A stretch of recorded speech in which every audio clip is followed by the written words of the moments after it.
Une fille qui voulait vraiment un frère a vu son rêve se réaliser, mais plusieurs choses horribles se sont produites au fil des ans, et elle a été obligée de s'occuper de lui presque toute seule. Si est alors que sa mère a réalisé que quelque chose n'allait pas. Attendez, tout le monde. Avant de commencer à chanter pour notre cher Senedi, nous avons quelque chose à vous dire, a déclaré Luc, le père de Senedi, à tout le monde à la fête, et sa femme, Melinda, s'est rapprochée de lui. Senedi va avoir un petit frère dans quelques mois. Tout le monde a applaudi, et la petite Senedi s'est mise à pleurer en apprenant la nouvelle. Vraiment ? A-t-elle dit en pleurant de joie.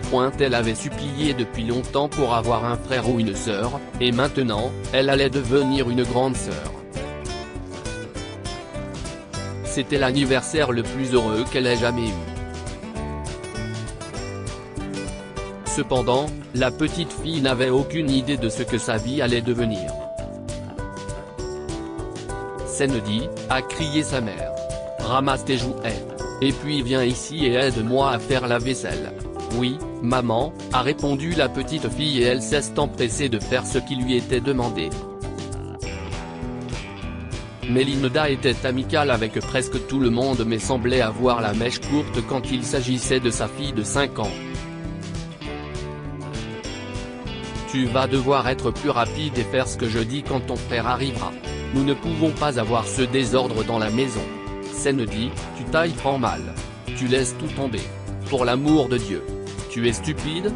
A continué sa mère, regardant la petite fille ramasser trop de choses et en faire tomber la plupart.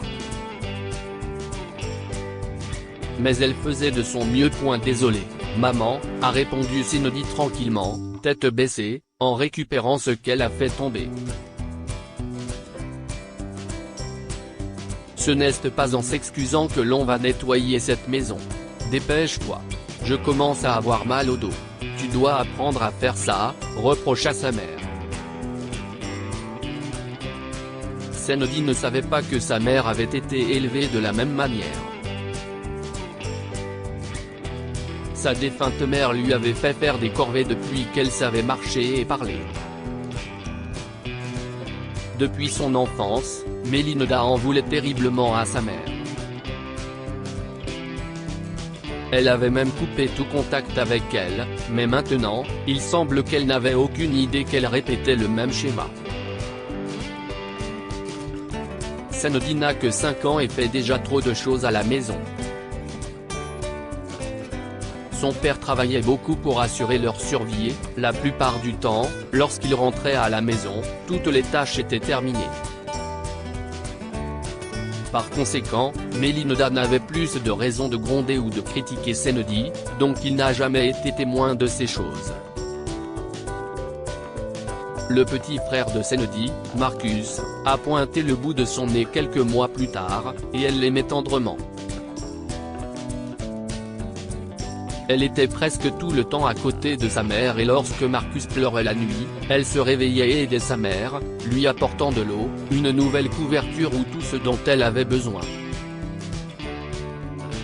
Finalement, elle a commencé à faire encore plus pour son frère, elle le surveillait pendant que sa mère prenait sa douche et changeait ses couches, ce qui était difficile car c'était un gros bébé, mais elle y arrivait. Elle lui lisait aussi des histoires le soir, une fois que leur mère l'avait mis au lit, et Senedi veillait à ce qu'il ne se réveille pas. Senedi n'avait aucune idée que tout cela allait être difficile. Tu as demandé un frère, alors tu vas devoir travailler, lui a dit sa mère quand elle était parfois trop fatiguée. La petite fille a mémorisé ces mots et a cru qu'il était vrai. Les années ont passé et, à l'âge de 10 ans, elle était presque la seule responsable de son frère. Cependant, les choses ont empiré lorsque sa mère est tombée malade et a dû être hospitalisée pendant des semaines. Luc a dû faire des heures supplémentaires le week-end pour pouvoir payer ses traitements, et les enfants ont été confiés à Madame Sullivan, une voisine de 90 ans qui ne pouvait presque rien faire. Elle n'était pas négligente, juste incroyablement vieille et à peine mobile. Elle s'asseyait seulement sur le canapé pour regarder la télévision. Sandy faisait tout le reste. Elle préparait le dîner, aidait Marcus à faire ses devoirs, nettoyait la maison, préparait le déjeuner pour l'école du lendemain et commençait même à faire la lessive toute seule. Elle a dû utiliser un tabouret pour atteindre le sèche-linge, mais la jeune fille a dû apprendre à se débrouiller. Le soir, les deux enfants se sont assis et ont prié pour le rétablissement de leur mère. Amen, a terminé Sandy et elle a accompagné son frère vers son lit. Mais ce ne serait pas grave si maman ne revenait jamais, n'est-ce pas ? A commenté Marcus d'une voix innocente. Quoi ? Bien sûr que ce serait important. Nous voulons que maman revienne car nous l'aimons, répondit Sandy en secouant la tête et en fronçant les sourcils pendant qu'elle était en train de soulever la couverture sur son frère pour l'aider à dormir. Marcus a haussé les épaules en s'allongeant. Maman est toujours absente ou occupée avec son téléphone. Si elle ne revenait jamais, tu serais toujours là, a dit le garçon à sa sœur, qui était assez âgée pour comprendre parfaitement ses paroles. Ils ne considéraient pas leur mère comme celle qui devait s'occuper de lui. Sandy l'était point. Sa sœur lui a souhaité bonne nuit et est allée dans sa chambre, où elle est restée assise toute la nuit et a longtemps réfléchi à tout cela.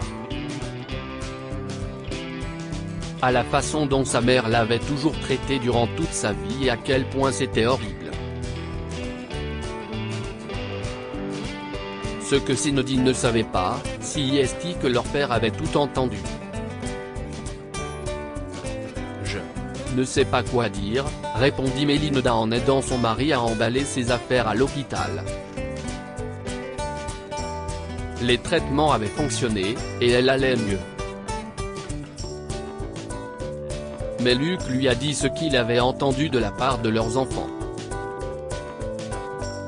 Il n'a pas tort, Melinda. Je sais que Madame Sullivan les surveille, mais que peut-elle faire ?